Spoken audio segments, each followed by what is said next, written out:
let's get into it. The first match we're bringing up to you right away is going to be Phenom versus Chris Wong. What a match to start off the party. Ken versus Luke, an absolute classic in Street Fighter 6. You're talking to Phenom every so often, man. This man don't break. You catch him in the hall, hey, man, how you feeling? Oh, yeah, I'm pretty good. I'm all right. That's what he sounds like, too. But when he puts his hands on the sticks, it's like he gets back to that MMA sort of play, right? Oh, yeah. He's an MMA fighter. He gets that same sort of killer mentality. They can talk to me about this. He's a killer. When he gets his hands on the sticks and he sees you across the screen, he's going to fight you, okay? On the other side of things, Chris Wong, similar sort of energy. Nice, calm, cool, collected. Clark Kent out here, but when he gets his hands on the sticks, he's Superman with that loop. And again, don't forget here, Phenom at Street Fighter League EU was showing his stuff. He was MVP of the first half of the season, barely ever lost. Chris Wong, however, for the two only non-EVO offline majors, he got second place in Singapore and then first place in France to qualify here. That's two of the hardest events, getting first and second place. That's insane. This is going to be a really, really tough match. And Chris Wong with the start on the crouching medium kick, drive rush cancel. All right, we wake up with violence, finds the crouching medium punch. Counter hit, in hands Tatsu for the Oki, double dashes up. ODDP immediately. You knew you wanted to take his turn. And Chris Wong responds with a rebuttal of an ODDP. Yeah, exactly. Just showing it right away. And this time with that magical button, the crouching medium punch from Luke. So he's gotten a crouching medium kick and a medium punch into drive rush cancel in the first round. If nobody got me, crouching medium punch got me. Luke players know. And honestly, being a pro, not that bad for this character. He's got the level 1. He's ready with the DP against the Dragon Lash.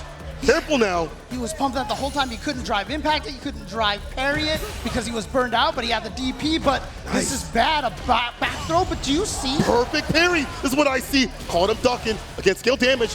Positional advantage is what you're looking for. Frame kill for the throw right after. Meaty stand fierce. No, the drive impact. Got him. Oh, it's about to be a wrap. No, oh, the drop. Missed it. He missed it, but he still gets the throw afterwards. Again, this is what you do as a strong fighting game player. You can make mistakes, but you have to make up for them. It's how you correct yourself after a mistake is what makes you a top player.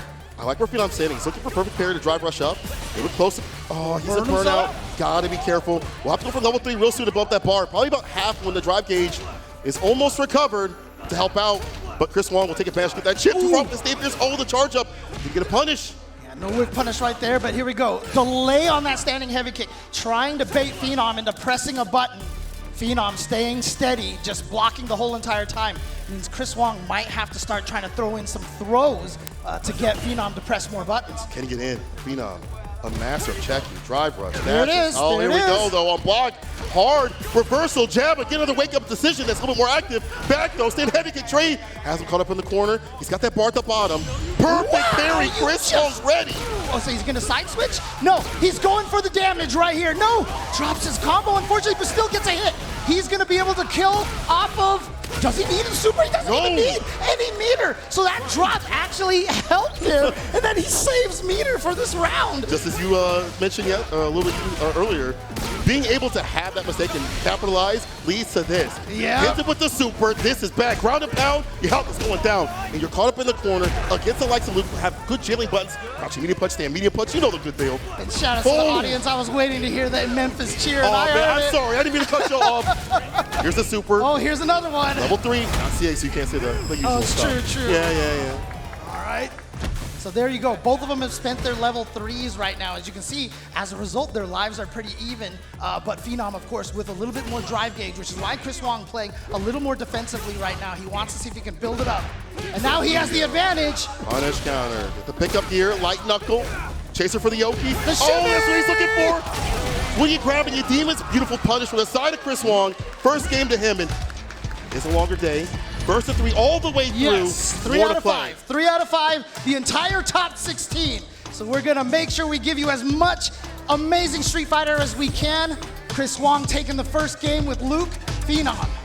You see right now, he's just thinking about things, trying to figure out what went wrong at the end of that match. He obviously took round number 1, but Chris was able to come back. Yeah, this is the perfect pair, I think, routing back the momentum continuously, being able to have a call out. They played each other when Phenom went to Japan for the Faith Cup stuff, so I know that he has a real tendencies on both sides, but Chris Wong interrupting with the stand medium punch, target combo on the mark, perfect parry in the gap, and just like that, you probably see a side switch here, yes sir, Dragon Lash, enhancement, stand fierce, fist to face from that corner space.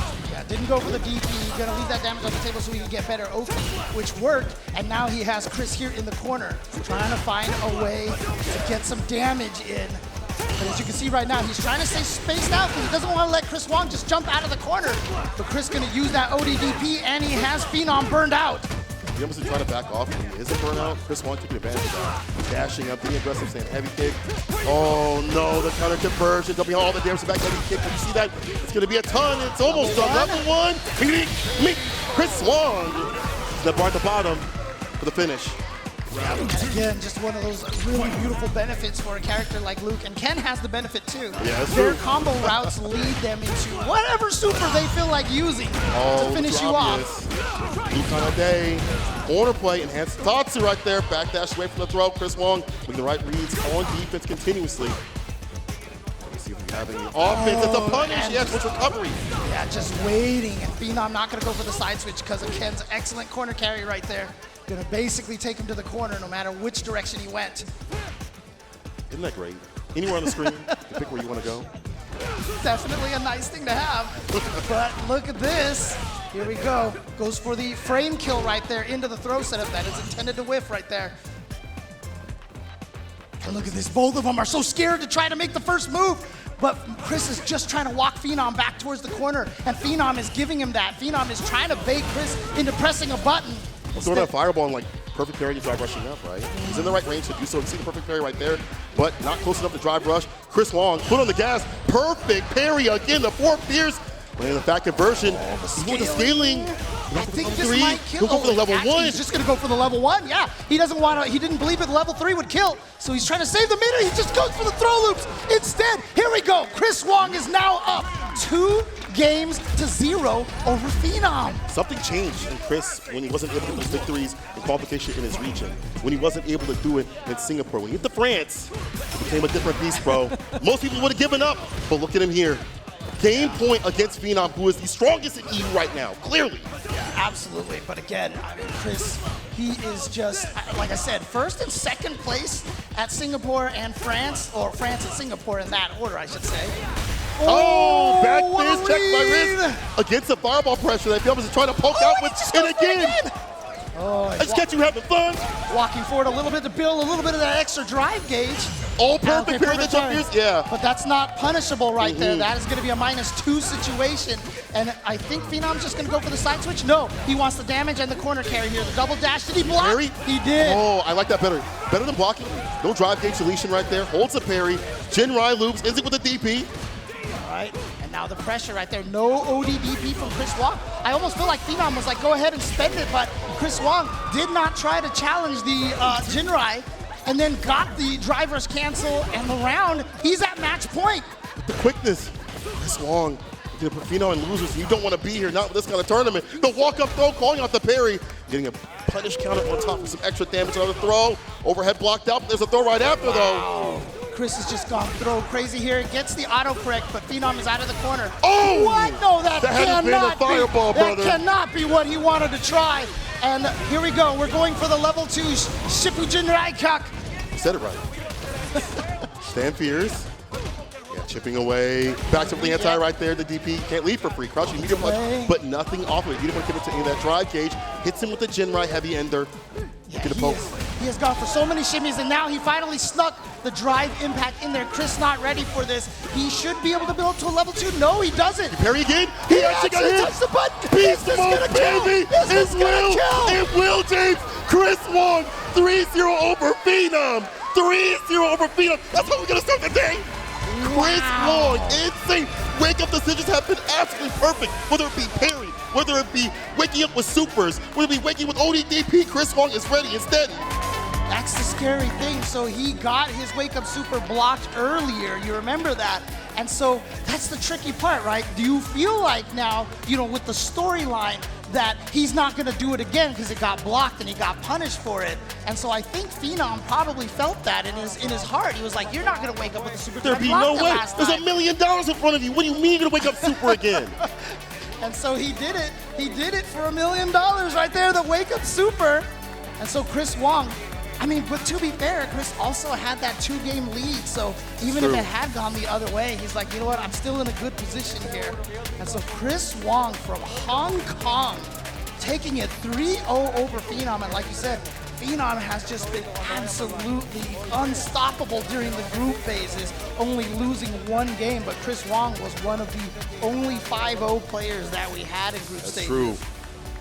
And look at how Chris Wong is approaching Phenom. Catching him walking back continuously when he wanted to gain his drive gauge back, or when Phenom wanted to be in a range where he can like whip punish something, it didn't happen. We saw Chris Wong just drive rushing in with the overheads, the medium punches, things like that, catching buttons from Phenom. He's read the tendencies. He's like, cool, you're going for that perfect parry fireball. Let me switch up the suppressor and applying a lot of plus frames, and all that comes through from having drive gauge to back yourself up too. And with the defensive decisions that we mentioned before, perfect parry on the wake up, blocking it out, and wake up super as well.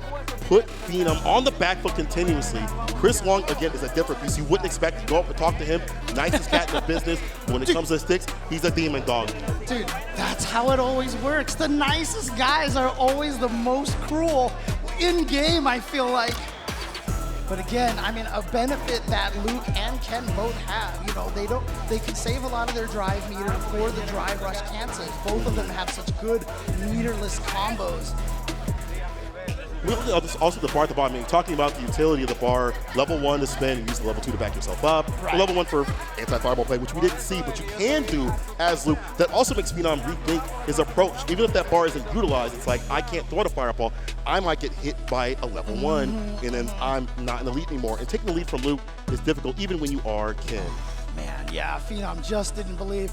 I couldn't see what it was that he actually went for. I mean, it was seriously like 1 frame startup on the throw or something.